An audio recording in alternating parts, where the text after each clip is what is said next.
Yo, ons is by vierde video wat ons graag wil deel met u wat seker opgewonde is aan die vorige wat u geluister het hoe ons met Peer de Tooy gepraat het.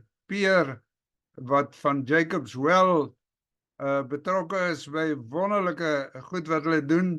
Julle sal in die eerste video ietsie inleidend gehoor het en in die tweede video sal julle sy getuienis gehoor het wat jy nie moet mis nie.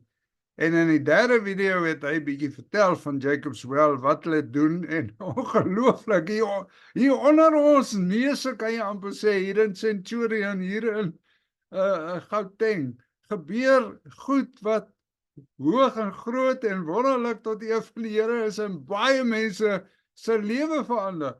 En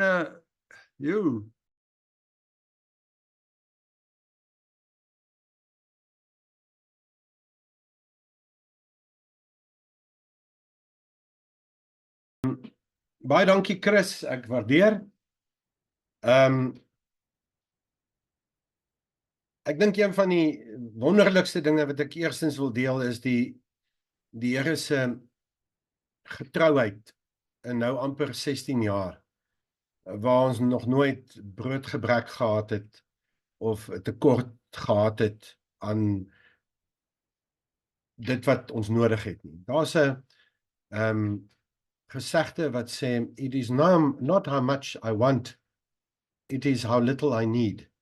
En dit is die beginsel waarvolgens ons gaan, ons is dankbaar, ons eet die brood van dankbaarheid elke dag, maar die vraag ontstaan is, wat is ons uitdagings? Oor die algemeen is dit, jy weet, die oes is groot en die arbeiders is min, en dis letterlik en figuurlik altyd waar. Daar is altyd 'n behoefte aan hulp of aan ondersteuning van watse manier ook al. Ons het byvoorbeeld nou, soos wat ek laas genoem het, die skill center wat die opleiding geskied onder Basileia Patria, wat nou tot stand kom. Ons is baie opgewonde daaroor. En dan het ons nou die uitdagings, ons het die volunteers wat by ons is. Ons span hulle in vir hulle sekuriteit, hulle is drywers, hulle is wat ook al hulle moet wees. Daar's nie 'n bepaalde posisie waaronder enigiemand val nie. Ons het byvoorbeeld binnekort kom daar van hierdie staalcontainers en dan is daar byvoorbeeld, dit moet geverf word byvoorbeeld. Ons sit met ons verstandelik gestremde kindertjies en ons sit met ons ECD en daar is ons nou weer daai ekspertise nodig om daai ding toe te takel wat nou geskuur en voorberei en geverf moet word byvoorbeeld.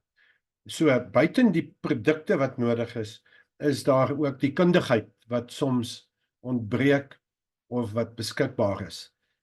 Ek sal graag wil sien dat enigiemand wat meer wil uitvind, miskien net inval. Ons is daar, ons is in Centurion, ons is op die R511 wat Hartbeespoort toe gaan, is ons 3,5 kilometer op die teerpadkant op die hoofpad, net na Idle Winds.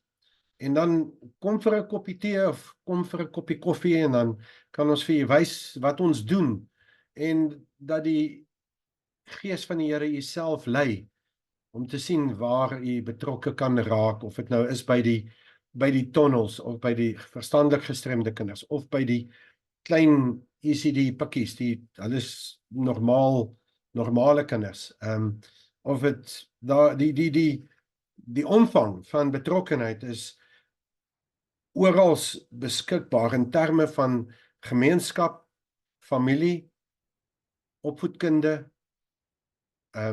kuns,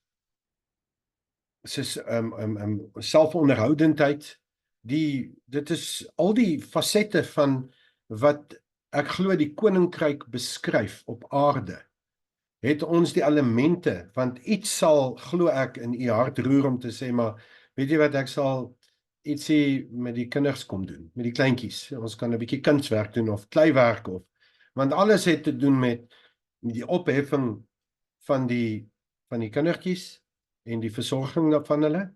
En as ons kyk aan die verstandelike kant, dan het ons byvoorbeeld nie opvoedkunde wat ons daar kan doen nie. Ons doen mylpaalontwikkeling. Met ander woorde, 'n kind wat cerebraal verlam is.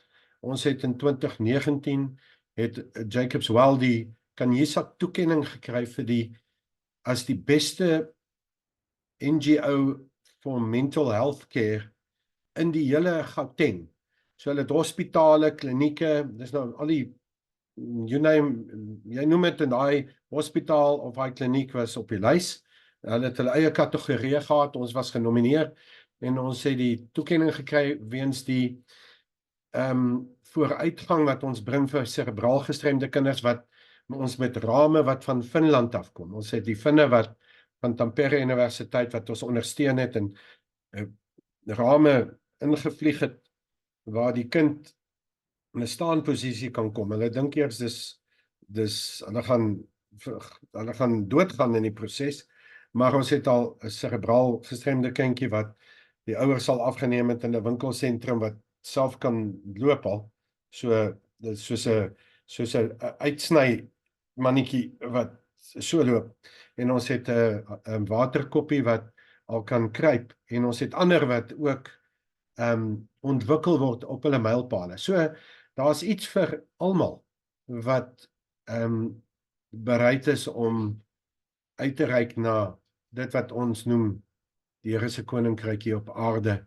Dis eintlik 'n oproep om iets te doen, want die Here sê dat as jy vir iemand in die tronk besoek, of jy gee vir iemand 'n glas water, of jy bid vir iemand wat siek is in sy naam, sê die Here, dan is dit asof jy dit vir hom gedoen het. So kom ons doen as wederbare Christene in Christus. Kom ons kom uit ons gemaksone, uit daai stoel uit wat so lekker sit, en kom ons doen iets verander, want die vervulling van dit is iets ongelooflik.